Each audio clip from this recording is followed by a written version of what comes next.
So మీకు దివ్యవాణి గారు ఎలా వచ్చింది మీకు అది? ఇట్స్ అఫ్ కోర్స్ నాకు చాలా ఇష్టమైన సినిమా, బికాస్ మా సొంత ఫ్యామిలీ మెంబర్స్ తీసిన వెంకటరమణ గారు. ఇప్పటికీ స్వప్న గారు చాలామంది నాతో, నా ముందు ఆర్టిస్టులు, నా తర్వాత ఆర్టిస్టులు, నాతో ఆర్టిస్టులు మీరేం సినిమాలు చేశారంటే పేర్లు చెప్పుకోవాలి, తడుముకోవాలి.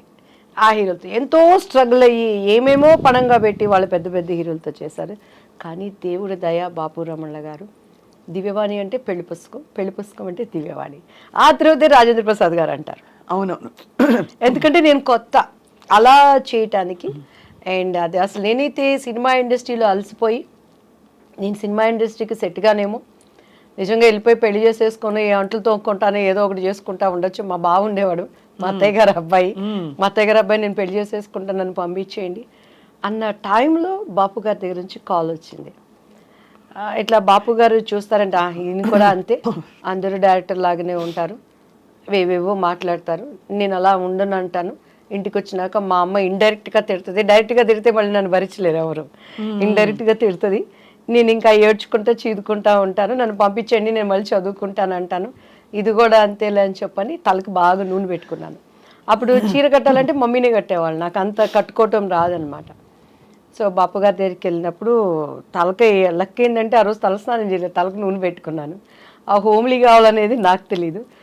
మీకు ఇక మీరు మన రమణ గారి ఫ్యామిలీ అని అంటే మీకు తెలుసు కదా, బాపు గారి రూమ్ పైన పెద్ద రూమ్, అన్ని పుస్తకాలు, చిన్న ఆయనగా ఆయన కూర్చొని బొమ్మలు గీసుకుంటున్నారు. మన రమణ గారు ఉన్నారు కదా, రమణ గారు తీసుకెళ్లారు.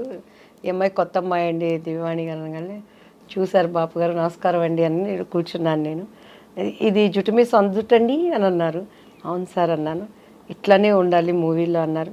సరేనండి అని, ఎందుకంటే నేను ఓకే అవననేది నాకు లోపల ఒక అభిప్రాయం. బట్ నాకు అప్పుడు బాపు గారి విలువ నాకు నిజంగా తెలియదండి. బాపు గారు ఎంత గొప్ప మనిషి, ఎందుకంటే నేను సినిమాలు చూసేదాన్ని కాదు. ఈ క్వార్టర్లీ హాఫ్ ఇయర్లీ ఎగ్జామ్స్ వస్తే ఒక సినిమా, అది కూడా అప్పుడు మనకు తెలిసిన హీరోలు ఎవరు, శోభన్ బాబు, కృష్ణ. మా అన్నయ్య ఏమో కృష్ణ ఫ్యాన్స్, మేమేమో శోభన్ బాబు ఫ్యాన్స్. ఈ రెండు సినిమాలు అంటేనే ఇంట్లో అడుక్కుంటే కానీ పంపించండు మా నాన్నగారు. అట్లా నేను పెరిగిన దాన్ని, లోతుగా సినిమా ఏంటి, పరిజ్ఞానం ఏంటండి. ఇప్పుడు రాజేంద్ర ప్రసాద్ గారు వీళ్ళందరూ ఏం చెప్తారు, మేము ఏంటి డబ్బింగ్ 75 పైసలకి చెప్పాము, అన్నం లేకుండా ఉన్నాము, దీని మీద కసితో వచ్చాము, సూపర్ స్టార్ కృష్ణ గారు కానీ ఇప్పుడున్న మెగాస్టార్లు కానీ. నాకు అట్లంతా నేను రాలేదు, తేపడ్డాను కాబట్టి నాకు అసలు సినిమాలు ఇవన్నీ తెలియదు అనమాట.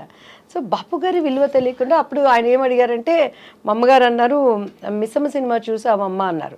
నిజంగా ఆ సినిమాలు ఏం చూస్తాం, ఈ ట్రెండ్లో పెరిగిన వాళ్ళం. మా అమ్మ ఇంకా చూస్తే ఇట్లా అన్నారు, అమ్మ అంటే చూశానని చెప్పానంటే చూశాను సార్ అన్న. నిజంగా నేను మిస్సమ్మ చూడలేదు, అబద్ధం, ప్రామిస్ అబద్ధం చెప్పాను. మళ్ళీ ఇంటికి వెళ్ళినాక మొట్టికాయలు పడతాయి, పప్పు గుత్తికారతో డబ్బులు పడతాయి, ఎవరు పడతారు ఎవరు చూసి చూశాను సార్ అన్న. కానీ సేమ్ అందులో క్యారెక్టరే మీది అని అన్నారు. అలాగే సార్ అన్నాను. నీకు కాళ్ళు చూపియమ్మ అన్నారు. మా అమ్మాయికి ఇలా చూసాను.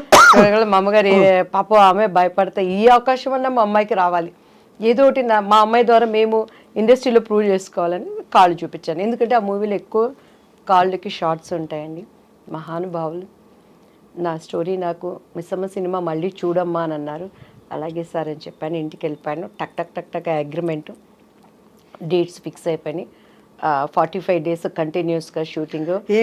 అమ్మ అన్ని మాట్లాడేశారు, డబ్బులు ఏమిటి అసలు, ఎన్ని రోజులు? రమణ గారు ఉన్నారు, మన మేనేజర్ రమణ గారు, ఇప్పటికే ఆయనే ఉన్నారు. శ్రీరమణ గారు అంతా మమ్మీ మాట్లాడుకున్నారు. శ్రీరమణ గారు అంటే పెద్దవారు? నో ఇప్పుడు ముళ్ళపూడి వెంకటరమణ గారు, బాపు గారు, శ్రీరమణ గారు ఈజ్ ద ఇంకా పర్మనెంట్ కుటుంబ సభ్యులు. అవును, ఆయన అదే శ్రీరమణ గారు అంటే ఆయనే కదా. శ్రీరమణ గారు అంతా మాకు మమ్మీతో మాట్లాడారండి. నెక్స్ట్ డే ఆంధ్రజ్యోతి నాడు బాపు బొమ్మ దివ్యవాణి అని వచ్చింది. ఫస్ట్ ఫోన్ మా ఇంటికి వచ్చింది. అప్పుడే మారిందా మీ పేరు? దివ్యవాణి అప్పుడు మారలేదు కదా, అంతకు ముందే ముందే మారిపోయింది. అంటే నాకు ఫస్ట్ నేను చేసినప్పుడు డాన్స్ రాజా డాన్స్ అని చేశాను. అనుకోకుండా మొన్న వినోద్ రాజా అని బెంగళూరు ఒక ప్రైవేట్ మీటింగ్కి వెళ్ళినప్పుడు కలిశానండి. దాంట్లో అప్పట్లో చిరంజీవి గారు సిడీ తెప్పించుకొని చూసారు ఆ అబ్బాయి డాన్స్కి. లీలావతి గారి కొడుకు కన్నడ రాజ్ కుమార్ గారు. సో ఆ టైంలో నాకు దివ్య అని పేరు పెట్టింది ద్వారకేష్ గారు. ఆయన భవ్య అని ఒక అమ్మాయిని పరిచయం చేశారు. సో దివ్య అని ఆయన పెట్టారు. మమ్మీకి వాణి అంటే ఇష్టం, దివ్యవాణి అలా అయిపోయింది. సో బాపు గారు ఇక దివ్యవాణి కానీ ఫస్ట్ మా ఇంటికి వచ్చిన కాలు దాసనారాయణరావు గారు. మీరు ఒక మాట అన్నారు, అంతకు ముందు మీరు చాలా విసిగిపోయారు, బాపు గారు అవకాశం కూడా అలాగే అవుతుందిలే అనుకున్నారు. చాలా అయ్యాయి ఆడిషన్స్, అంటే ఏమయ్యేది ఆడిషన్లో?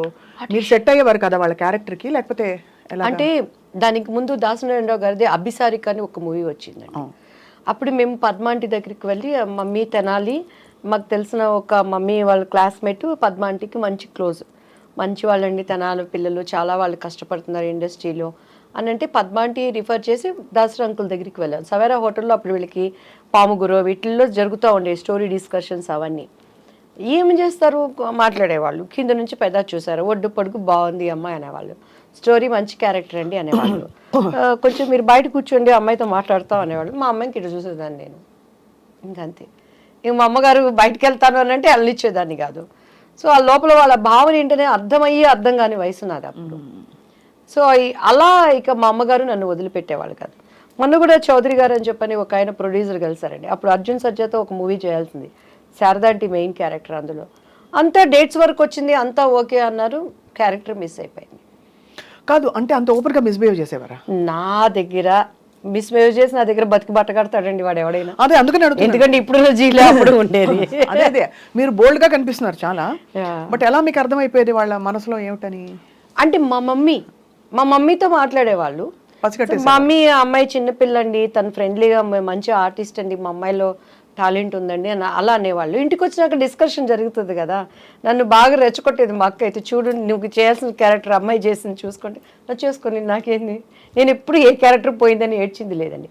ఈవెన్ దో మిస్టర్ బెల్లానికి కూడా బాపు గారు, రమణన్ల గారు, రాజేంద్ర ప్రసాద్ గారికి ఇప్పుడు ఒక మనసు ఉంది, మన ప్రతి ఒక్కరికి ఒక అంతరాత్మ అనేది ఉంటుంది. ఈవెన్ ఆమెనికి కూడాను వాళ్ళ గుండె మీద చేసుకుంటే మినిమం మ్యాక్సిమం ఎక్స్ట్రీమ్ ఈ క్యారెక్టర్ అమ్మాయి అయితే బాగుంటుందని చెప్పని ఎంత ప్రయత్నం చేశారు, ఎంత ప్రయత్నం చేశారు. నేను ఆయనకి సారీ కూడా చెప్పాను, రాజేంద్ర ప్రసాద్ నా భవిష్యత్తును గురించి జరిగిన విషయాలన్నీ ఆయనకి చెప్పాము, ఏం లేదు ప్రాబ్లం.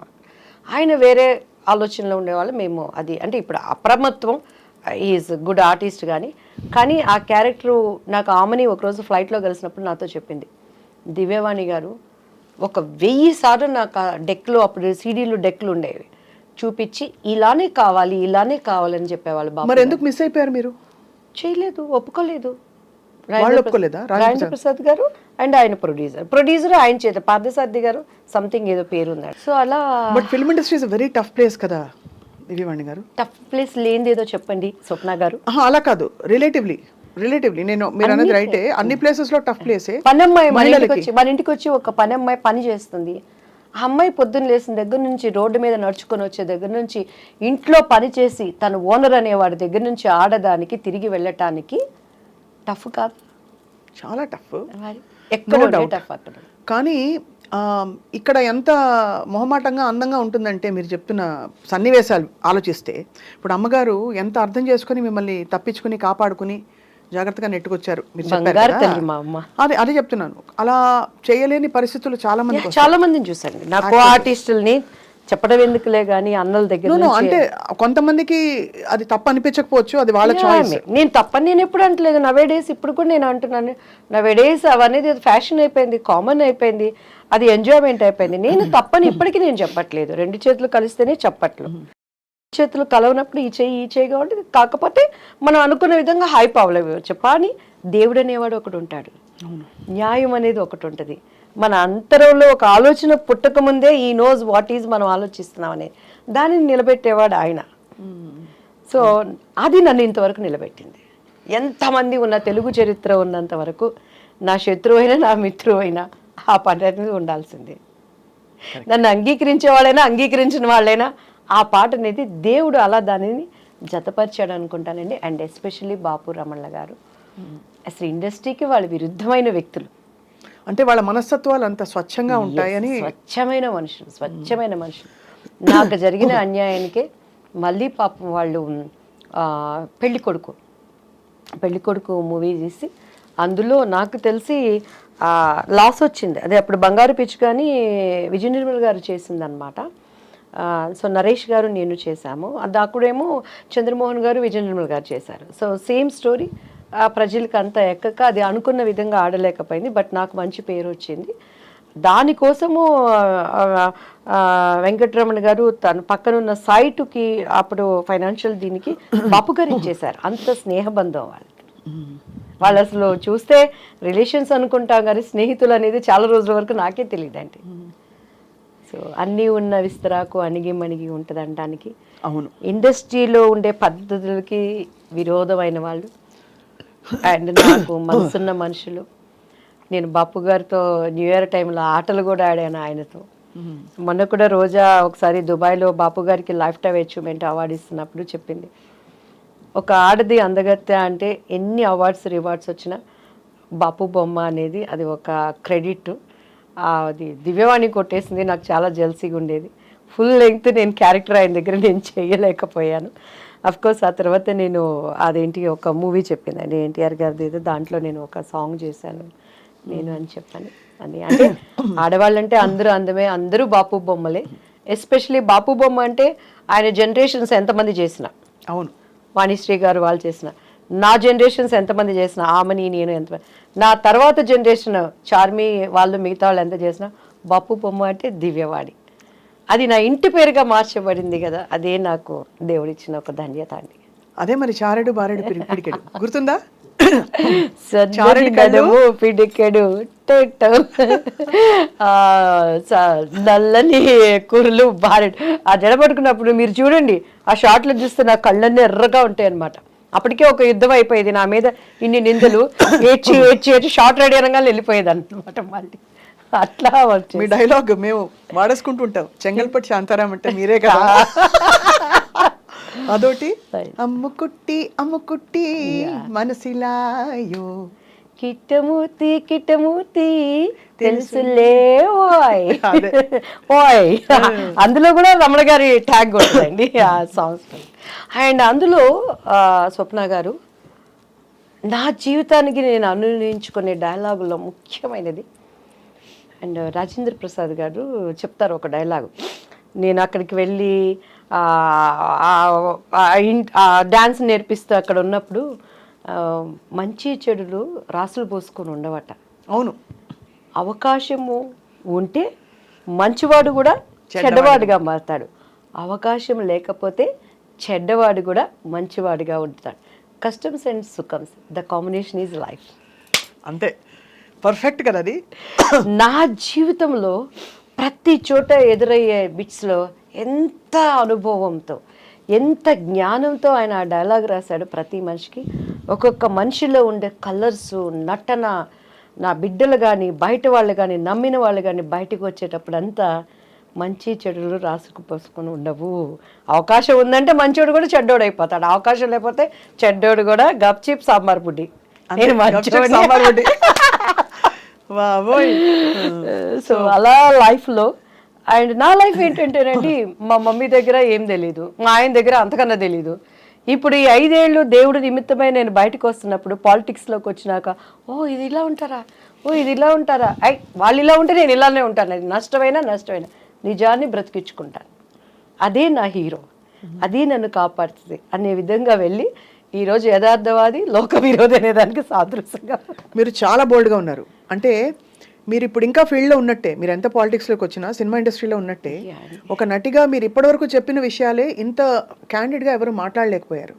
అయ్యో, అంటే అది మీ ధైర్యానికి నిజంగా జోహార్లు. అలా వెళ్ళాలి లేదు, అలా కాదు అని అనేది. అంటే మీరేమి ఎవరిని దూషించలేదు, మీ పరిస్థితులు మీరు చెప్పారు, అది చాలా పెద్ద విషయం. కానీ ఆ తర్వాత కూడా మీరు ఎదురవుతూ ఉండిందండి. అంటే కష్టం. ఇప్పుడు మనకి కొన్ని గీతలు మనం గీసుకుంటాం, మనకి ఇలాంటి కాస్ట్యూమ్స్ వేసుకోను, ఈ ప్రవర్తన నాకు నచ్చదు అని. ఆ గీతలలో ఉండడం వల్ల ఇంకా తర్వాత కూడా మీరు అవకాశాలు కోల్పోయారా, లేకపోతే చాలా కోల్పోయాను? మిస్టర్ పెళ్ళాం ఒకటేనా? చాలా ఆమె సినిమా నేను చేయాల్సింది ఈవీవి గారిది, అండ్ నాకు అడ్వాన్స్ కూడా ఇచ్చేసారు, వెనక్కి వెళ్ళిపోయాను. గరానా మొగుళ్ళలో వాణి విశ్వనాథ్ క్యారెక్టర్ నేను చేయాల్సింది, దానిని మిస్ అయిపోయాను. మిస్ అయిపోవడం అంటే they just come and tell you know. ఇంకా అంతే, ఇక ప్రాబ్లమ్స్. అది ఎవరన్నా అనుకోండి, డైరెక్టర్లు అనుకోండి, హీరోలు అనుకోండి, మేబీ వాళ్ళ దానికి ముందు మీకేమన్నా డైరెక్ట్ ఇండికేషన్ వచ్చేదా దట్ ఏదో ఎక్స్పెక్ట్ చేస్తున్నారు వీళ్ళని? 100% వచ్చేది. మమ్మీ వాళ్ళకి అంత ధైర్యం చేసేవాళ్ళు కాదు నా దగ్గర, పాప ఏమీ నన్నైతే ఇబ్బంది పెట్టేవాళ్ళు కాదండి. నేను ఇక్కడ గొప్ప ఏంటంటే నా టాలెంట్ నన్ను బ్రతికిచ్చింది. దివ్యవాణి అంటే సింగిల్ టేక్ ఆర్టిస్ట్. అక్కడ లోపం ఉందంటే కెమెరామ్యాన్తో పక్క ఆర్టిస్ట్తో, కానీ నాది ఎప్పుడు అండ్ ఎందుకంటే అంత డెడికేట్ మైండ్గా డైలాగ్స్ కానీ డాన్స్ కానీ నాకు లాంగ్వేజ్ తెలియకపోయినా కూడాను డెడికేట్ మైండ్తో నేను ఏది ఉన్నా కూడానండి, ఈవెన్ దేవుడి పని కానీ ఇప్పుడు సంబంధం లేకుండా రియల్ ఎస్టేట్ అనేది నేర్చుకుంటున్నాను ఇక్కడ. కొంతమంది మన దాంట్లో కూడా డెడికేట్ మైండ్తో చేస్తాను, పొద్దున్న లేస్తే దాని మీదే వర్కౌట్ చేస్తాను. అలా నేనేమి ఎక్కడ బైబుల్ కాలేజీకి వెళ్ళలేదు, బైబుల్ థెరపీలు పొందలేదు, కానీ అక్కడ నిలబడినప్పుడు నేను షికాగోలో చాలా టైం ఇస్తారండి వాళ్ళు, కానీ అక్కడ 1.5 hours 2 hours when God spoke through with me, whole Chicago దేవుడు మాట్లాడాడు అనే విధంగా అక్కడ హృదయాలకు తాకే విధంగా నేను దేవుడు పాదాలు పట్టుకుంటాను. అట్లా ఏది చేసినా నాకు తెలియకపోయినా కూడాను దాన్ని తెలుసుకోవడానికి ప్రయత్నం చేసేదాన్ని. అది ఇండస్ట్రీలో నన్ను నిలబెట్టింది.